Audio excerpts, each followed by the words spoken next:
retro gamers, and Tarper here from retrogamescollector.com with a quick pickups video, and just to show everybody that I'm still actually alive.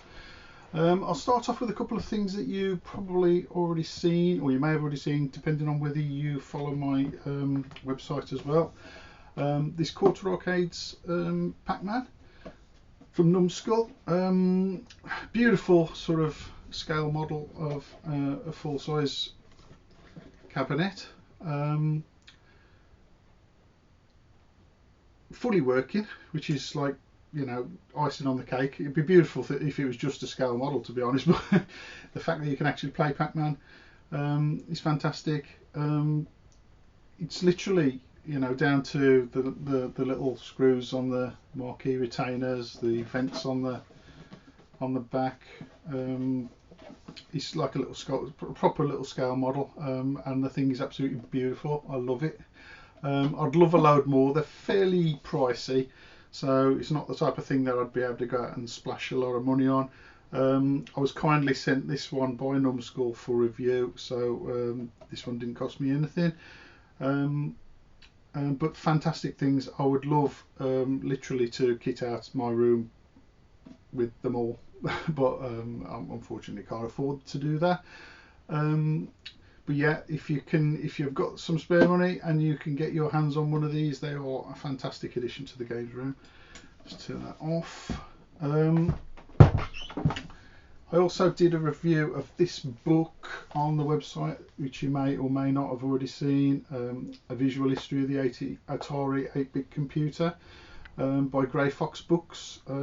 Fantastic book, covers absolutely everything you need to know and everything you didn't need to know about the Atari 8-bit computer range. All the games, lots of history in there, lots of anecdotal stuff from people that were there at the time. A great read, and packed with so much information I can't even begin to tell you how much, to be honest. I'll pop that to one side. I have finally got the latest edition of Hexloader. If you don't know what Hexloader is, it is written by Dan Whitehead, with artwork by let me check. I think the artwork was by, yes, done by Dan Whitehead is the writer.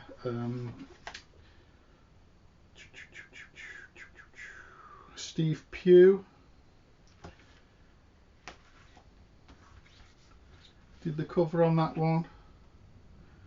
I do believe that it is Connor Boyle that does the artwork in them. Yeah, Connor Boyle that does the artwork in them.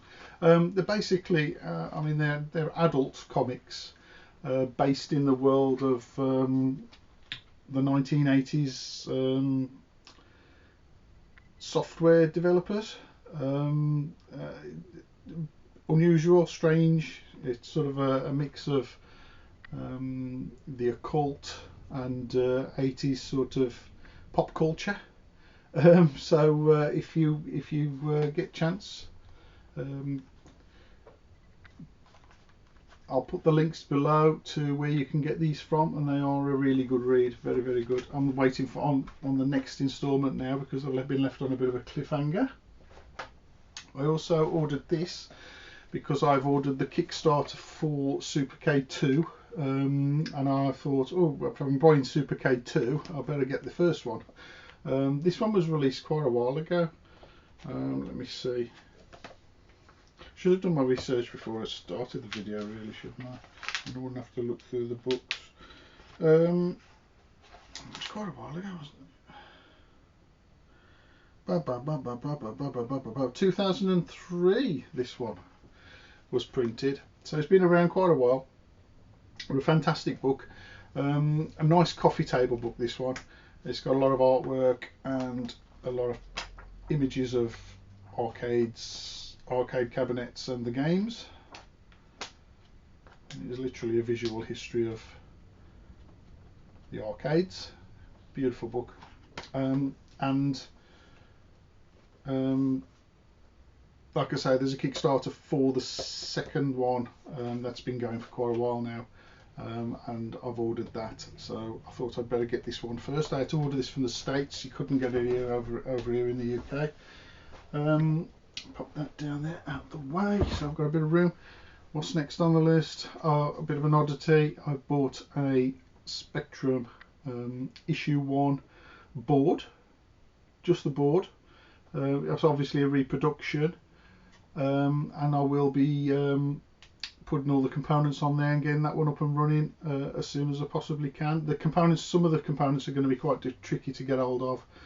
Getting hold of a genuine ULA for this is going to be nigh on impossible, so I may have to make do with a later ULA if I can even get hold of one of those, because they're hard to get hold of, hard enough to get hold of anyway. So we'll see. The rest of the components aren't too tricky. I should be able to get hold of most of them. There's a couple of 3 things on there that I may struggle with. I'm hoping not to have to cannibalise any other Spectrums to do it, but we'll see. So I've got that project to work on. I had a Action Replay Plus cartridge for my Sega Saturns.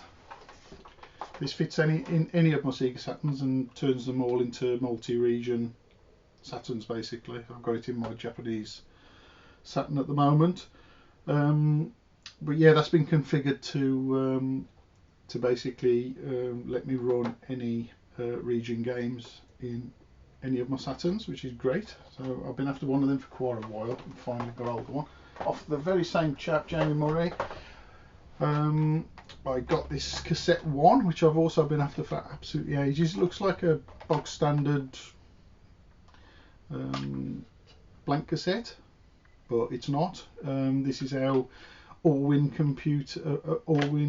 Allwyn computers used to send out their, or Michael Allwyn software actually, sorry. Michael Allwyn software used to send out their software on, like, basically just on a normal cassette with stamps on it, and that's see if you can see the stamp on there, and the stamp on there. I wonder how many of these were thrown away over the years because people thought they were just a blank cassette and didn't have anything on them, or thought they were some sort of homemade thing. I mean, technically they are homemade, but it was a commercial piece of software. These are compilations, so there's a whole load of games on there, and it goes through from cassette 1, which is pretty much the hardest one to get hold of, so I'm glad I've finally got one of these. Through to cassette 5. Cassette 4 is generally thought of as being the best one.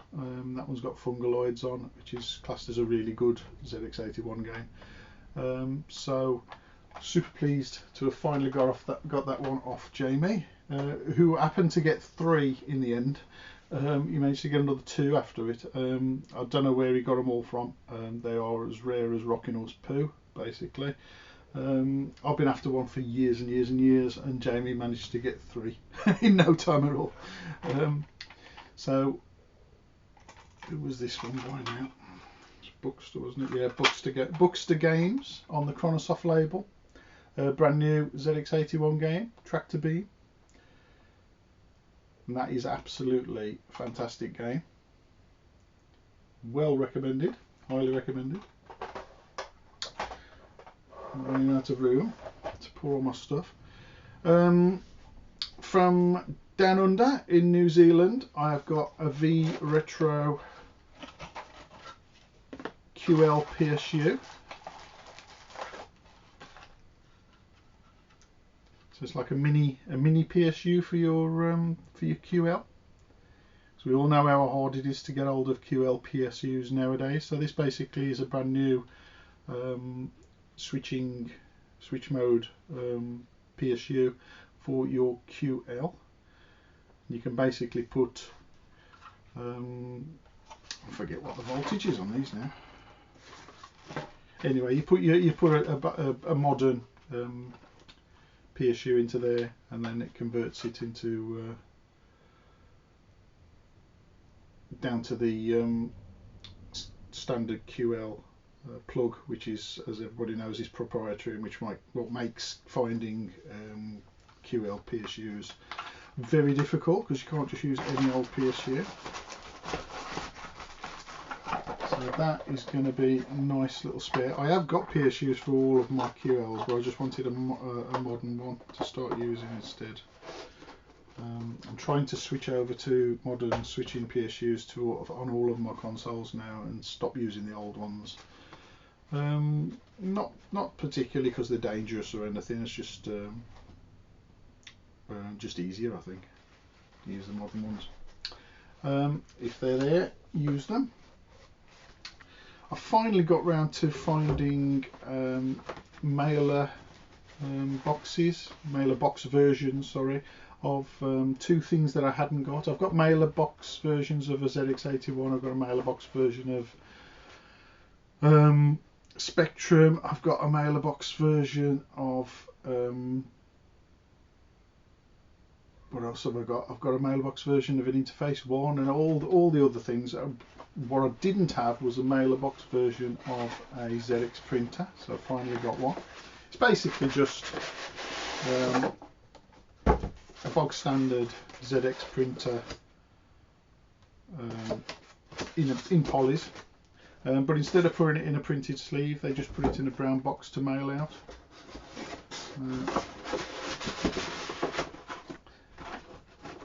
So I'm glad to finally get one of those for the collection. I'm pretty much done now for my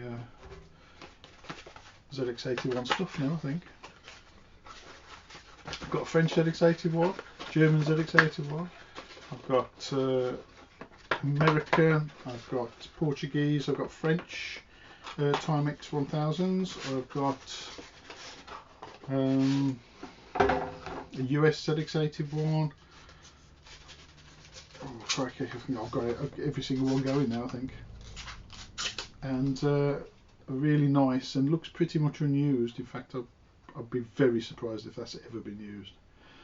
16K RAM pack. Again, the mailer version just came in polys inside